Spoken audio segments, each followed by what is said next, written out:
At yan na nga, nagagala na nga mga laboy for today's video. Kasama pala namin ang isa kong pamangkin, dalawa kong anak, ang nanay ko at ang napakapogi kong asawa. O diba, nag-peace sign pa, piling na piling, poging-pogi sa sarili. Sa totoo lang, naiinis ako dyan sa asawa ko dahil pag may nagsasabing maganda ang anak ko, sa kanya daw nagmana. Tapos kapag pangit, sa akin. Hustisya mga mima ko, ganyan din ba ang asawa nyo? Alam nyo ba kung saan kami pupunta? Pupunta kami sa Nyugan, dun sa BFF Forever ko. O ayan, first ever vlog to ha, nalalaman nyo na yung mga buhay-buhay ko. Tapos sasabihin ng isang buzzer dyan, ano bang paki ko, diba?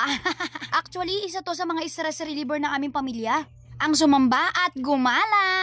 Dahil kung mapapansin nyo, panay kaway talaga ng bunso kong anak dyan. Yung dalawang bubuit na kulugo sa gilid ko. Ikaw ba naman yung makawala sa hawla? Tingnan natin kung hindi ka matuwa. Kaya ako nai-stress ka rin tulad ko? Lalo na sa mga nanay out there at laging kulong sa bahay. Kailangan mo nang pumunta sa simbahan at sumamba. At pagkatapos ay pwede ka nang gumala later.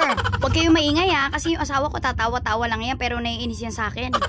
Tanay Tunyugan ba naman? Medyo malayo din yun ha. Pero dahil consistent honor ang anak ko ay talaga namang pinagbigyan niya ako. Makikipagkita kasi ako sa BFF ko. Dahil siya lang yung may hinahanap na katulad ko para sa storytelling ng anak ko. Ang hirap intindihin ng mga pinagsasabi ko, no? Ang gulo kasi ng utak ko. Kasi ganito nga mga mima, sasali ng storytelling yung anak ko. Yung costume na hinahanap namin, tugma na meron yung kaibigan ko. Sino ba namang asawang matutuwa sa'yo kapag kaganto? Ura-urada kami. Pagka-chat ni teacher, nabukasan na ang storytelling. Kaya talaga namang na-stress at naparanoid na naman ako. Humanap pa ako ng aklat na medyo madali-dali at maiintindihan ng anak ko. At talagang kumulot lahat ng buhok ko sa ulo. Lalo na nag-iinarte at nag-iinaso yung anak ko dahil nagkakabisa na siya ng mga linya niya sa storytelling. Iniiyakan niya na talaga ako dito dahil hirap na daw siya. At dahil gustong-gusto niya nga talagang sumali ng storytelling, talaga namang pinush pa rin namin kahit nahihirapan siya. Gusto niya daw talaga di push niya. Kami naman bilang isang magulang ay supporters lang niya. Kaya kung ramdam nyo na nahihirapan ng anak nyo, ipakita nyo na nandyan lang kayo lagi sa likod nila. Dahil alam ko balang araw, maaalala din niya yung mga bagay na ginagawa namin paghihirap para sa kanya. At ito na nga, medyo malapit-lapit na kami. At yan na nga, malapit-lapit na talaga kami. Inaayos-ayos ko ngayong aking buhok kasi mukha nang pindangga ang mima nyo dahil sa hangin. At kasama ko nga pala ang aking panganay pagpunta sa bahay ng kanyang ninang. At ninang din ako ng anak niya, o diba ang tigas ng mga pagmumukha namin.